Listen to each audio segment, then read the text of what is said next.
Kalau kita lihat data 2015, itu kemiskinan di sana 14,7%. Nah, data 2023 itu 12,4%. Jadi turun kemiskinan di sana dari 14,7 ke 12,4%. Nah, itu apa ya? Karena pembangunan ekonomi di sana.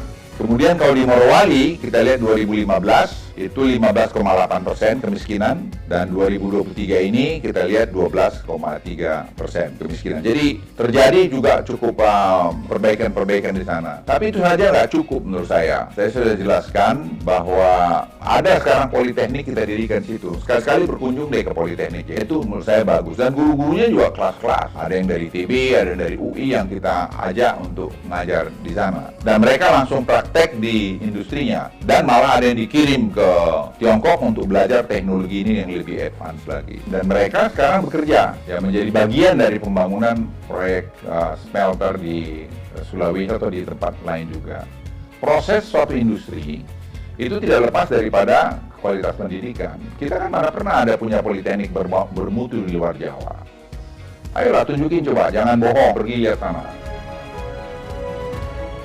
Jumlahnya itu berkisar antara 10-15% saja. Dan itu tidak bisa tidak kita lakukan karena kita tidak punya memang kualitas manusia pada saat itu untuk melakukan pekerjaan-pekerjaan itu. Sekarang secara bertahap itu berkurang karena sudah banyak yang kita latih dan training. Ya itu satu proses yang harus dilaluin. Jangan kita juga munafik, jangan kita juga membohongi publik kita dengan menyebarkan berita-berita palsu. Apalagi Anda mau calon pemimpin. Karakter itu menurut saya nomor satu, bukan soal pintar. Anda perlu melihat data panjang 10 tahun, karena Anda pebisnis juga. Kan siklus daripada komoditi itu kan bernaik turun. Apakah itu batu bara, atau nikel, atau timah, atau emas, apa saja. Tapi kalau kita melihat selama 10 tahun terakhir ini, harga nikel dunia itu ya di 15 ribuan. Bahkan pada periode 2014-2019, periode hilirisasi mulai kita lakukan, harga rata-rata nikel itu hanya 12 ribu.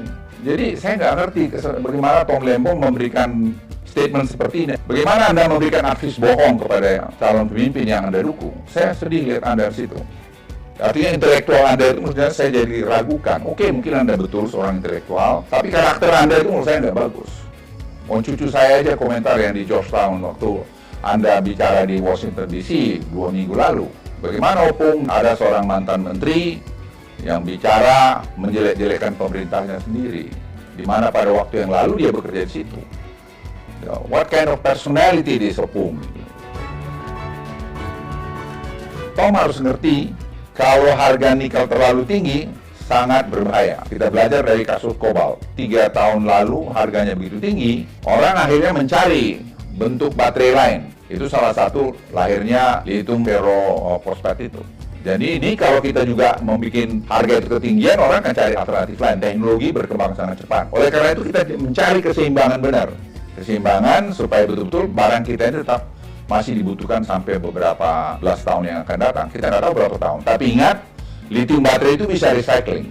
Sedangkan tadi LFP itu tidak bisa recycling sampai hari ini. Tapi sekali lagi teknologi itu terus berkembang. Nah, kita bersyukur LFP juga kita kembangkan dengan Tiongkok. Tadi lithium baterai juga kita kembangkan dengan Tiongkok maupun dengan lain-lain.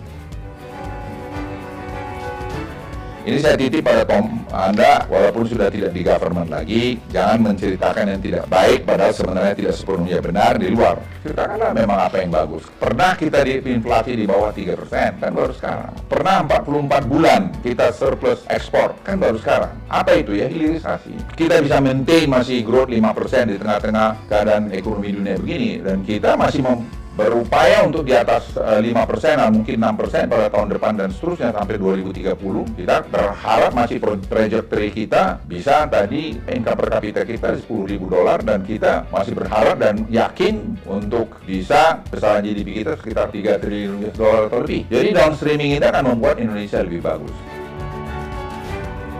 Tidak benar pabrik Tesla di Shanghai menggunakan 100% LFP atau lithium ferrofosfat untuk mobil listriknya. mereka masih tetap gunakan nickel based baterai. Jadi seperti supply nickel based baterai itu dilakukan oleh LG Korea Selatan untuk model mobil listrik yang diproduksi Tesla di Shanghai.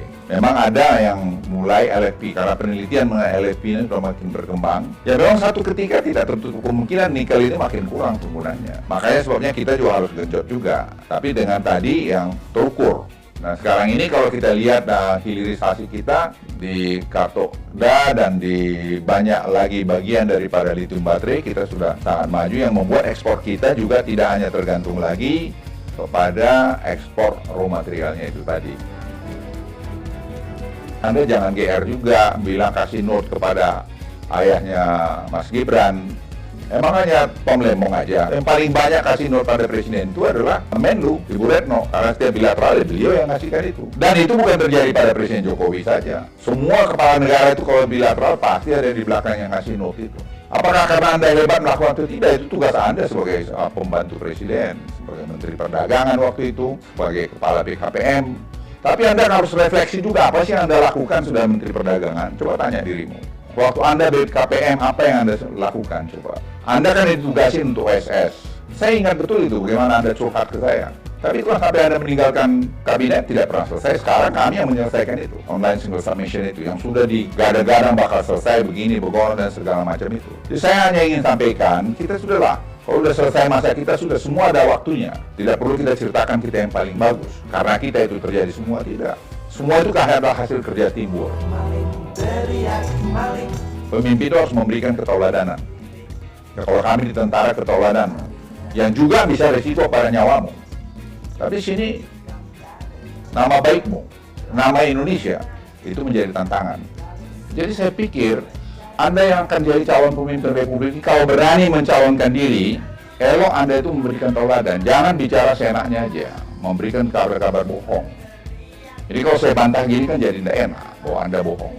Saya sebagai yang lebih senior, lebih tua dari Anda, ingatkan, jangan Anda karakter ini kalau Anda pelihara terus, tidak bagus. Nanti siapa tahu Anda menang. Kalau Anda menang jadi pemimpin seperti ini, wah saya sangat khawatir nanti bagaimana Anda memimpin Indonesia ini. Atau siapapun yang kalian jadi pemimpin itu.